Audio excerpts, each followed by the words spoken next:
Hello, good morning. Good morning sa inyong lahat. Ito ay mayroon akong ibibigay sa inyong update ngayon. Ito ay ang durian. No, nakain ko na yung iba, kaya binuksan na yan. Mali ang pagbukas. Oh. Ito, durian. 8 piraso ito, pero ando na kasi sa aking anak. Kinuha na yung kaparte niya. Ito na lang ang natira. Tingnan nyo guys, kung bilhin mo yan, magkano ang isa. Napaka-swerte ko sa aking pamangkin. Yun yung pamangkin ko na pinag-aral ko. Si John Boy. Na galing pa sa bundok ng Bungabong. Doon sa Labi. Tapos dinala dito, tapos lumuwas siya ng Maynila. Salamat sa buhay niya. Na patuloy lang na nagbibigay. Pagka na may nakita siyang mangga, may nakita siyang abukado, dinadala dito. Yun ang kanyang binibigay sa akin. Kahit sa hindi sa pera. Sa mga bagay na ganyan ay masaya na ako na naalala ako nung alaga ko. Kaya ito, binibigay ko lang sa inyo yung update na ganito talaga pala pagka namitas ng napakasakit kaya sa kamay. Ayan oh. Pero napakabaho. Pero alam nyo ba na masustansya ito nung nasa Hong Kong ako, mayroon akong kaibigan na almost 6 years na siyang hindi nabuntis. Pero nung lagi siyang kumakain ng durian, mahal pa ang durian doon sa Hong Kong. Siyempre galing ata ng Thailand yun, hindi ko alam. Alam nyo ba na buntis siya? At nakapanganak pa siya ng isa.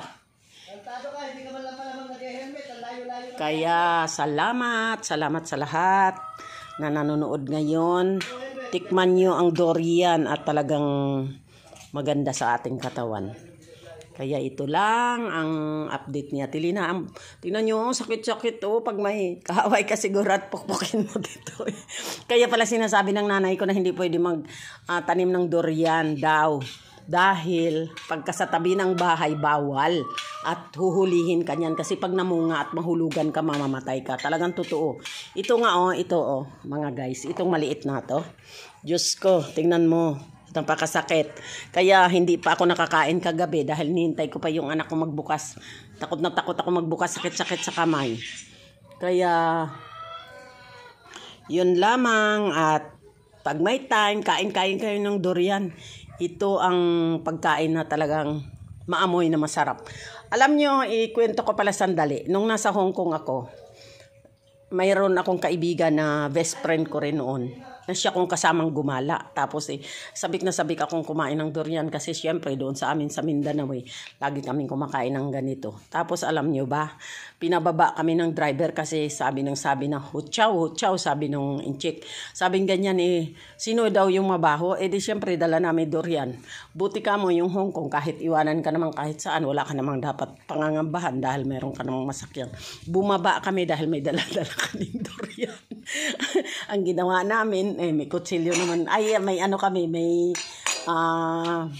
plastic kami, pinlastic namin ulit. Tapos lumakad kami sa may seaside at saka doon kinain na lang namin. At saka bago umuwi kasi hindi na kami makasakay sa sasakyan sa sobrang amoy. Kaya may istorya tong durian sa akin. Marami pang kwento tong durian na to. Mayroon na palabasin ako ng amo ko kasi may bit-bit pala akong durian. Hutsaw nga Ay, very smelly, sabing ganun.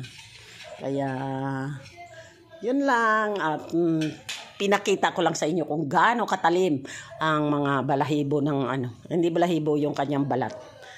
Thank you so much at magandang umaga muli sa inyo.